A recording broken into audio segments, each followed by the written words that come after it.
स्वतःची किंमत समाजात वाढवायची असेल तर या गोष्टी नेहमी लक्षात ठेवा. समोरच्या व्यक्तीच्या आनंदात आनंद मानणे कधीही चांगलीच गोष्ट आहे, पण समोरच्या व्यक्तीच्या प्रत्येक गोष्टीला सहमत राहिल्याने समोरची व्यक्ती आपली किंमत करत नाही. दुसऱ्यासाठी नेहमी आपण फ्री राहिलो तर आपला स्वाभिमान काही वेळेला इतका दुखावतो की आपल्या पूर्ण जीवनावर त्याचा परिणाम होतो. स्वतःची किंमत इतकी कमी करू नका की कोणीही येईल आणि तुमच्या जीवनाचा खेळ करून जाईल. तर स्वतःची किंमत टिकून राहण्यासाठी आपल्याला काय करावे लागेल, कसे वागावे लागेल, हेच आपण या व्हिडिओमध्ये पाहणार आहोत. मित्रमैत्रिणींनो, काही लोकांना अशी सवय असते की स्वतःलाच कमी समजायचं. तुम्ही स्वतःला का कमी समजता? तुम्ही स्वतःला कमी समजत असाल तर दुसरे कोणीही तुमची किंमत करणार नाही.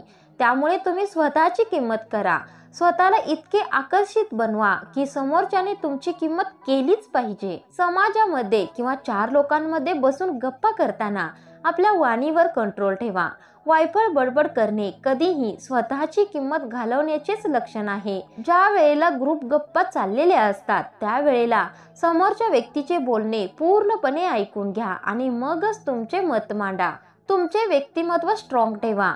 तुमची वेशभूषा, तुमची बोलण्याची पद्धत, चालण्याची पद्धत ही आत्मविश्वासाने परिपूर्ण हवी.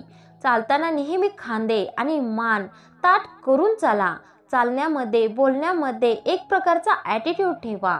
हा ॲटिट्यूडच तुमची व्हॅल्यू समाजामध्ये वाढवत असतो. नेहमी चांगले कपडे घालण्याचा प्रयत्न करा, कारण तुमचा पोशाख तुमची व्हॅल्यू वाढवण्यासाठी खूप महत्त्वाचा आहे. मोजके बोला पण महत्त्वाचे बोला. बघा, व्यर्थ बडबड करून स्वतःची गणना मूर्खांमध्ये करू नका. जास्त बोलल्याने ना तुमच्या शब्दाला किंमत राहते ना तुम्हाला किंमत राहते. त्यामुळे कमी बोलण्याचा प्रयत्न करा.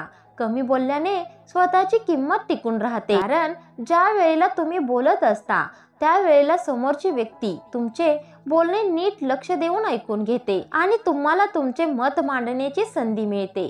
कमी बोलल्याने तुमची किंमत तर वाढेलच, पण तुम्हाला यशस्वी होण्यासाठी खूप मदत होईल. अतिशय महत्त्वाचा म्हणजे तुमचा आत्मविश्वास, कॉन्फिडन्स.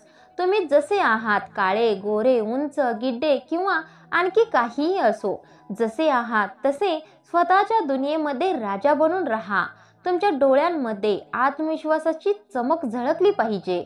तुम्ही कितीही निराश असला तरी तुमचा आत्मविश्वास कमी होऊ द्यायचा नाही. आत्मविश्वास हा एक असा गुण आहे की जो आपली इमेज उजळवत असतो. हसत राहा, आनंदी राहा.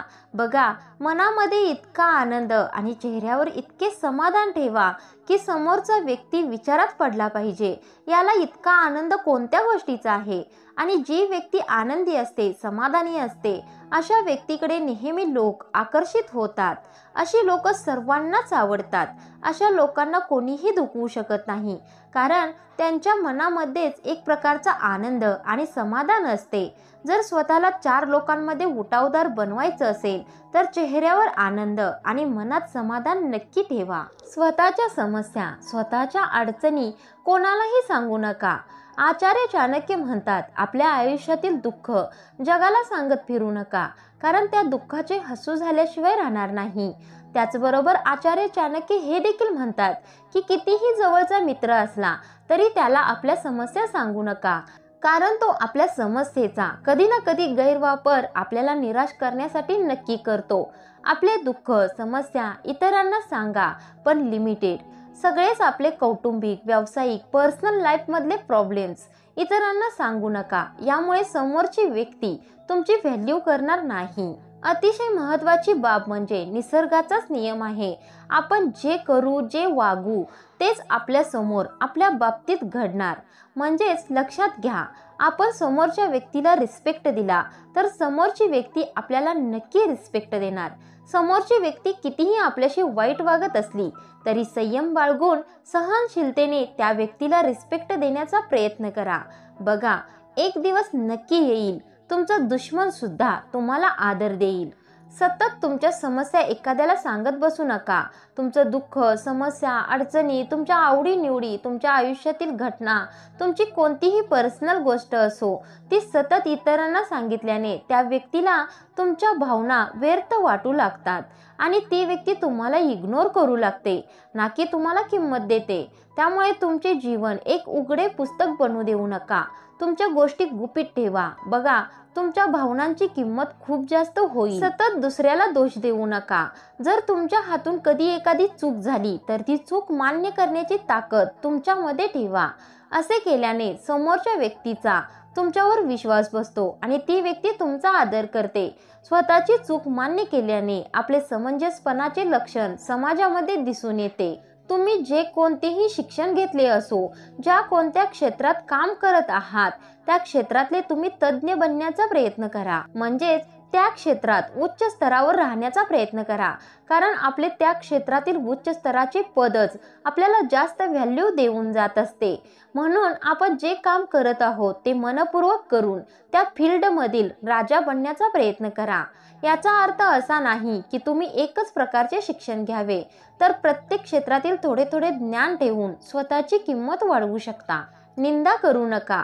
बघा, 4 लोक बसलेले असताना आपण एखाद्या व्यक्तीबद्दल वाईट साईड बोलायला सुरू करतो आणि तुमची ही निंदा करण्याची सवय हळूहळू सर्वांच्या लक्षात राहते.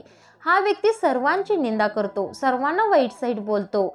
अशा निंदा करणाऱ्या लोकांपासून चांगले लोक नेहमी दूर राहण्याचा प्रयत्न करतात. अशा व्यक्तीला इग्नोर करतात, त्याला कधीही किंमत देत नाही. एखाद्या व्यक्तीमध्ये वाईट गुण आहेत तर ते वाईट गुण त्याला तोंडावर सांगायला शिका. माघारी बोलू नका. अनेक गैरसमज होऊन तुमचा अगदी जवळचा मित्र देखील किंवा नातेवाईक किंवा आपली जवळची व्यक्ती देखील तुमच्यापासून दूर होऊ शकते. म्हणून माघारी निंदा करू नका. गर्व करू नका. तुमच्या आयुष्यात तुम्ही खूप यशस्वी आहात, खूप मोठ्या पदावर आहात, तुमच्याकडे सत्ता आहे, पैसा आहे, तरीही तुमचे पाय जमिनीवर असतील तर लोक तुम्हाला आदर देतीलच, पण तुम्हाला गुरु बनवतील. सर्व काही जवळ असून जी लोक समोरच्या व्यक्तीला समजून घेऊनच वागणूक ठेवतात, त्या लोकांची समाजामध्ये खूप किंमत असते. अशा लोकांचे 4 लोकांमध्ये आवर्जून चांगलेच नाव निघते. त्यामुळे पदाचा, पैशाचा, यशाचा, कोणत्याही गोष्टीचा गर्व करू नका. त्याचा वापर चांगल्या गोष्टींसाठी करा. आपण ज्या लोकांना आदर देतो ती लोक आपल्याला आदर देतात का, ते एकदा तपासून पहा. कित्येक वेळा काय होतं, आपण एखाद्याला इतकं खुश ठेवण्याचा प्रयत्न करतो की त्याच्या सुखात सुख आणि दुःखात दुःख मानतो, पण तो समोरचा तुम्हाला तितकीच किंमत देतो का? आपल्यासाठी ती व्यक्ती जितकी महत्त्वाची आहे तितकेच त्या व्यक्तीसाठी आपण महत्त्वाचे आहोत का, हे एकदा आवर्जून जाणून घ्या आणि मगच त्या व्यक्तीशी नातं कंटिन्यू करा. समजा जर तुमचा कोणी अपमान केला तर त्या अपमानाचे उत्तर लगेच चिडून रागारागाने देऊ नका. शांत राहा, संयम ठेवा आणि परिस्थितीला बदलण्याचा प्रयत्न करा. जर तुम्ही अपमानाचे उत्तर लगेच दिले तर समोरची व्यक्ती चिडून तुमचा वारंवार अपमान करू शकते, तुमची समाजामध्ये खोटी बदनामी देखील करू शकते.